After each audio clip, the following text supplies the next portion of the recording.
We went directly to the source, the state department that oversees child care centers. This is one of their field offices here in Renton. And we asked them, are you seeing any of this fraud in Washington?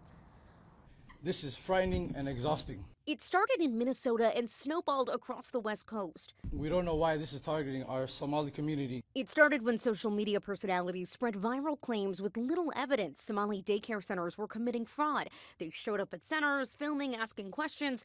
Washington nonprofits say Somalis here have been targeted too, some getting death threats. We've been looking at the money that we direct at child care centers for a few years now. Washington's GOP chairman Jim Walsh says he feels there's a lack of transparency around the grants they receive. There is credible evidence that in at least a few dozen cases, these child care centers either never existed or no longer exist. Where is this evidence specifically coming from? It's coming from independent journalists and citizen journalists who are using public records to go sort of boots on the ground, investigate, examine, inspect the child care centers. When you've got these people going to these addresses and looking in the windows for kids and saying, I don't see a kid here, how does that translate into credible evidence of fraud? In some cases, they're private residences where the person at the private residence says this is not a daycare. Seattle's Office of Immigrant and Refugee Affairs says it's creating fear and disruption for workers, families, and kids. So we asked Washington's Department of Children, Youth, and Families how they vet centers for grants. They told us they review every application, audit random recipients, and conduct unannounced site visits at every licensed provider at least once a year.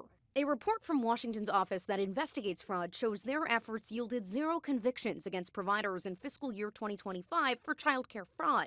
But that same report says the office did find more than $2 million in state overpayments to providers. We're working to learn if that money's been paid back. If you're concerned that fraud is happening, go to KIRO7.com because we have links there where you can report it. And on the flip side, if you are experiencing threats or harassment, there are ways for you to report that too. Again, all of that up on our website. In Renton, Madeline Ottley, KIRO 7 News.